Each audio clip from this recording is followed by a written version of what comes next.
बोले काशी महात्म की जय। बोले वृंदावन बिहारी लाल की जय। अब हम आपको पाप मोचनी एकादशी की कथा सुनाते हैं। सो आप सभी मन को एकाग्र करते हुए शांतिपूर्वक कथा को श्रवण करेंगे और धर्म लाभ प्राप्त करेंगे। युधिष्ठिर बोले, हे कृष्ण, चैत्र कृष्ण पक्ष की एकादशी का क्या नाम है, उसकी क्या विधि है और क्या फल है। और श्री कृष्ण बोले, हे राजेंद्र, मैं पाप चक्रवर्ती मानधाता ने यही प्रश्न लोमस ऋषि ने किया था। मानधाता बोले, हे भगवान, मैं लोगों के हितों के लिए सुनना चाहता हूँ। चैत्र के कृष्ण पक्ष की एकादशी का क्या नाम है, उसकी क्या विधि है, सो कृपा करके कहिए। लोमस ऋषि बोले, चैत्र कृष्ण पक्ष की पाप मोचनी एकादशी है। वह पिशाच योनि को दूर करने वाली, कामना और सिद्धि को देने वाली, पापों को दूर करने वाली, शुभ फल और धर्म को देने वाली है। इस विचित्र कथा को सुनिए। प्राचीन समय में बसंत ऋतु में कुबेर का चैत्र रथ नाम का वन फूलों से सुशोभित था। वहाँ गंधर्वों के कन्या किन्नरों के साथ विहार करते थे। इंद्रादि देवता भी वहाँ क्रीड़ा करते थे। चैत्र रथ वन से सुंदर कोई दूसरा वन नहीं था। उस वन में मुनि लोग तपस्या करते थे। महामेधावी नाम के मुनि भी निवास करते थे। महा अप्सराओं ने मुनि को मोहित करने का प्रयत्न किया। मंजू घोषा नाम की अप्सरा सोचने लगी और उनके भय से आश्रम से एक कोस की दूरी पर खड़ी हो गई तथा सितार को बजाकर मीठे स्वर से गाने लगी। उस चंदन से युक्त गाती हुई उस अप्सरा को देखकर कामदेव ने भी शिवजी के भक्त उन मुनीश्वर को जीतने की इच्छा की। शिवजी के वर को स्मरण करके उसके शरीर में प्रविष्ट हो गया। अप्सरा की मुकुटियों को धनुष बनाकर कटाक्ष का प्रत्यंचा बनाई। पलक समेत नेत्रों को बाण बनाकर, स्तनों को पर्णकुटी बनाकर विजय के लिए आ गया। मंजू घोषा कामदेव की सेना की तरह थी। मेधावी ऋषि को देखकर वह भी कामदेव से पीड़ित हो गई। यौवन के सुंदर शरीर वाले श्वेत यज्ञोपवीत धारण किए हुए मेधावी ऋषि भी दूसरे कामदेव की तरह शोभित हो रही थी। मेधावी मुनि सुंदर चमन ऋषि के आश्रम में रहते थे। मंजू घोषा मुनीश्वरों को देखकर दूर खड़ी हो गई। कामदेव के बस में होकर मंद स्वर से गान करने लगी। उसकी चूड़ी, करधनी और नूपुरों की झंकार से वन गूंजने लगे।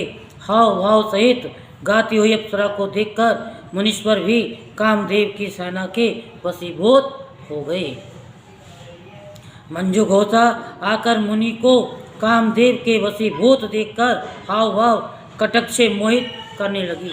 वीणा को नीचे रखकर मुनीश्वर का ऐसे आलिंगन करने लगी जैसे वायु से कांपती हुई बेल पेड़ से लिपट जाती है। उसके सुंदर शरीर को देखकर वह मुनीश्वर भी उसके साथ वन में रमण करने लगे। मेधावी मुनि शिव तत्व को भूलकर कामदेव के वशीभूत हो गए। रमण करने में कामी मुनि को दिशा और दिन रात का ध्यान नहीं रहा। मुनीश्वर को भोग विलास में बहुत समय बीत गया। आचार का लोप हो गया। तब मंजू घोषा ने स्वर्ग लोक जाने का विचार किया। चलते समय वह स्मरण करते हुए मुनि से बोली कि मुझे अपने घर जाने के लिए आज्ञा दीजिए। मेधावी बोले, हे सुंदर मुख वाली, तू आज संध्या को आई है, प्रातःकाल तक मेरे पास निवास कर। मुनि के इस वचन को सुनकर वह डर गई। फिर उन मुनीश्वर के साथ विषय करने लगी। मुनि के शाप के डर से बहुत वर्षों तक रमण करती रही।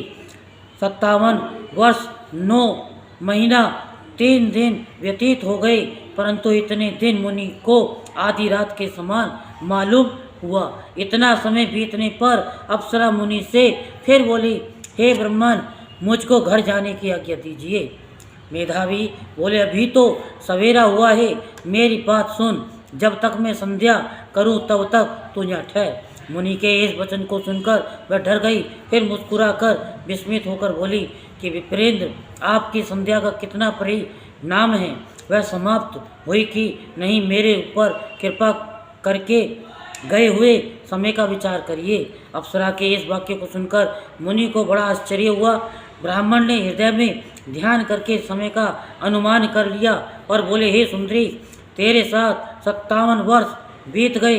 तप को बिगाड़ने वाली अप्सरा को काल के समान देखकर क्रोध से मुनि के होठ कांपने लगे और व्याकुल होकर बोले कि तो पिशाचनी हो जा, हे पापनी, तुझको धिक्कार है। मुनि के साप से दुग्ध यानी क्षुब्ध सुंदर भ्रुकुटी वाली अप्सरा नम्र होकर मुनि से प्रार्थना करने लगी, हे विप्रेंद्र, कृपा करके साप को शांत करिए। सज्जनों का वचन और संग 7 कदम चलने पर भी फल देता है। आपके साथ मुझको बहुत से वर्ष बीत गए हैं, इस कारण हे स्वामी, मेरे ऊपर कृपा करिए। मुनि बोले, हे भद्रे, मैं क्या करूं?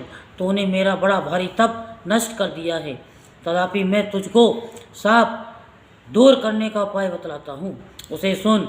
चैत्र कृष्ण पक्ष में सब पापों को नाश करने वाली पाप मोचनी नाम की शुभ एकादशी होती है।